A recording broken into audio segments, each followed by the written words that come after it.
Hi friends, ಇದು ನನ್ನ ಮೊದಲನೇ ವಿಡಿಯೋ. ನಿಮಗೆ ವಿಡಿಯೋ ಇಷ್ಟ ಆದರೆ ಫಾಲೋ ಮಾಡಿ, ಲೈಕ್ ಮಾಡಿ, ಸಬ್ಸ್ಕ್ರೈಬ್ ಮಾಡಿ ಅಂತ ಹೇಳ್ತಾ ನನ್ನ ವಿಡಿಯೋನ ಸ್ಟಾರ್ಟ್ ಮಾಡ್ತಾ ಇದ್ದೀನಿ. Happy new year friends. ನಾನಂತೂ ನ್ಯೂ ಇಯರ್ ಸೆಲೆಬ್ರೇಷನ್ ಮಾಡಲ್ಲ, ಆದ್ರೂ ಮೊದಲನೇ ವಿಡಿಯೋ ಅಲ್ವಾ, ದೇವಸ್ಥಾನಕ್ಕೆ ಹೋಗಿ ಈ ವಿಡಿಯೋನ ಸ್ಟಾರ್ಟ್ ಮಾಡೋಣ ಅಂತ ಅಂದ್ಕೊಂಡು ರೆಡಿಯಾಗಿದ್ದೀನಿ. ಇದು ಸಂಗಮ ಅಂತ ದೇವಸ್ಥಾನ, ಮಹಾದೇವ ತಾತರವರ ಐಕ್ಯ ಸ್ಥಳ.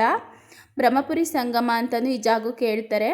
ಮೊದಲಿಗೆ ಈ ಜಾಗದಲ್ಲಿ ಒಂದು ಸುಂದರವಾದ ನದಿ ಇದೆ. ಆ ನದಿಲಿ ಹೋಗಿ ಕೈಕಾಲು ಮುಖ ಎಲ್ಲ ತೊಳ್ಕೊಂಡು ನೀಟಾಗಿ ಆಮೇಲೆ ಅಲ್ಲಿಂದ ಮೆಟ್ಲತ್ಕೊಂಡು ಬರ್ತಾ ಗಣಪತಿ ದೇವಸ್ಥಾನ ಇದೆ.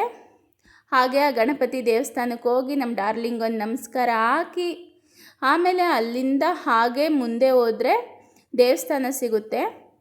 ಇವತ್ತು ಹೊಸ ವರ್ಷ ಅಂತ ಈ ಥರ ಚಂದದ ರಂಗೋಲಿ ಹಾಕಿದ್ದಾರೆ. ಒಳಗಡೆ ಹೋದರೆ ಇದು ಮಹಾದೇವ ತಾತರವರು ಐಕ್ಯ ಆಗಿರ್ತಕ್ಕಂಥ ಸ್ಥಳ. ಅಂದರೆ ಜೀವಂತವಾಗೇ ಅವರು ಈ ಒಂದು ಸಮಾಧಿ ಒಳಗಡೆ ಕೂತ್ಕೊಂಡಿದ್ದಾರೆ ಅಂತ ವಾಡಿಕೆ ಇದೆ.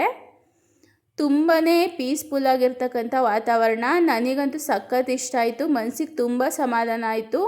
ನಾನು ಚಿಕ್ಕ ವಯಸ್ಸಲ್ಲಿ ತುಂಬ ಸರಿ ಈ ದೇವಸ್ಥಾನಕ್ಕೆ ಹೋಗ್ತಾ ಇದ್ದೆ, ಆದರೆ ತುಂಬ ವರ್ಷದಿಂದ ಹೋಗೋಕ್ಕಾಗಿರಲಿಲ್ಲ. ಇವತ್ತು ಈ ದೇವಸ್ಥಾನಕ್ಕೆ ಹೋಗಿದ್ದೀನಿ. ಸಖತ್ ಇಷ್ಟ ನನಗೆ ಈ ದೇವಸ್ಥಾನ. ಆಮೇಲೆ ದೇವಸ್ಥಾನದಿಂದ ಆಚೆ ಬಂದರೆ ಹಿಂದೆಗಡೆ ಅವ್ರು ಯೂಸ್ ಮಾಡ್ತಿದ್ದಂಥ ವಸ್ತುಗಳನ್ನ ಸ್ಟೋರ್ ಮಾಡಿಟ್ಟಿದ್ದಾರೆ, ಅದನ್ನು ಕೂಡ ನಾವು ನೋಡ್ಬೋದು. ಮತ್ತು ಅಲ್ಲಿಂದ ಹಿಂದೆ ಹೋದರೆ ಒಂದು ದೇವಿ ದೇವಸ್ಥಾನ ಇದೆ. ದೇವಿಗೊಂದು ನಮಸ್ಕಾರ ಮಾಡಿ ದಾಸೋಹಕ್ಕೆ ಹೋಗಿ ಊಟ ಮಾಡಿಕೊಂಡು ಆಚೆ ಬಂದರೆ ಜಾತ್ರೆಯಲ್ಲಿ ಸಿಗೋ ಕಡ್ಲೆಪುರಿ, ಖಾರ, ಸ್ವೀಟ್ಸ್ ಎಲ್ಲ ಮಾರ್ತಿರ್ತಾರೆ. ನನಗಂತೂ ಸಿಕ್ಕಾಪಟ್ಟೆ ಇಷ್ಟ.